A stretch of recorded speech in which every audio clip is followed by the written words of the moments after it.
पूर्णिया के सदर थाना क्षेत्र स्थित नारी गुंजन बालिका गृह से फरार युवती मोनी कुमारी ने पूर्णिया सीजीएम कोर्ट में आत्मसमर्पण कर दिया है। किंतु समर्पण के बाद मोनी कुमारी ने कोर्ट में जो बयान दिया उससे व्यवस्था की नींद हराम हो सकती है। मोनी कुमारी ने बालिका गृह के एक स्टाफ पर वहां रह रही लड़कियों से वेश्यावृत्ति कराने का आरोप लगाई है। मोनी कुमारी के अधिवक्ता सुदीप राय ने इस संदर्भ में बताया कि पीड़िता ने सीजीएम कोर्ट में उपस्थित होकर यह बयान दर्ज करवा दी है, जो काफी दुखद है। हम सबसे पहले आपको अधिवक्ता सुदीप राय का उस बयान को सुनाते हैं जिसमें उन्होंने मोनी कुमारी को कोर्ट के सामने प्रस्तुत करवाने के बाद उसके बयान को खुद से मीडिया के सामने रखा। विगत दिन जो बालिका गृह से जो लड़की भागी थी वो किसी तरह मेरे पास पहुंची, किसी ने मुझसे मेरा नाम बताया और पहुंच के अपनी सारी वृत्तांत को बताई।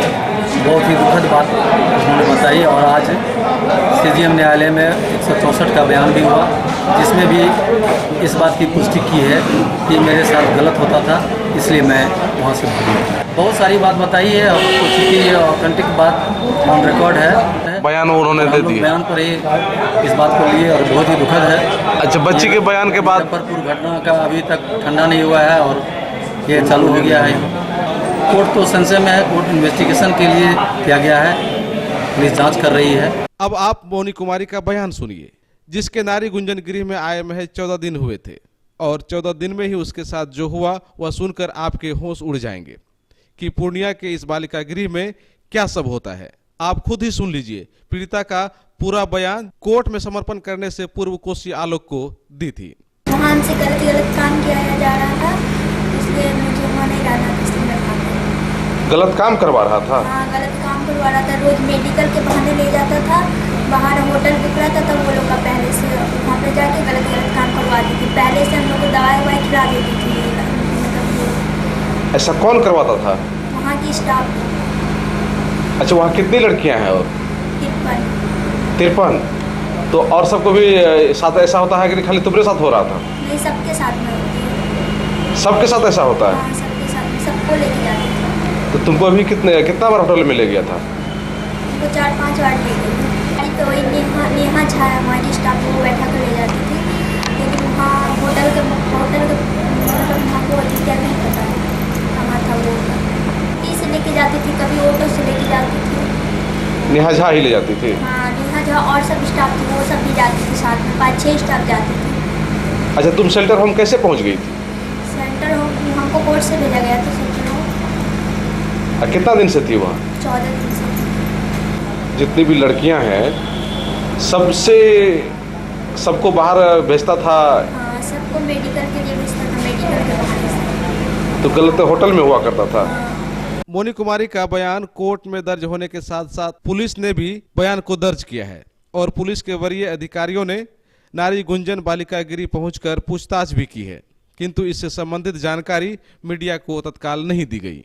लेकिन यहाँ हम आपको एक ऑडियो सुनाना चाहेंगे जिसमें बालिका गृह के पड़ोसी मीर अंसर अली बताते हैं कि पता नहीं बच्चियों को किस तरह की परेशानियां होती हैं, जिसके कारण रात्रि में कभी कभार बच्चों के चीखने चिल्लाने की आवाजें आती हैं।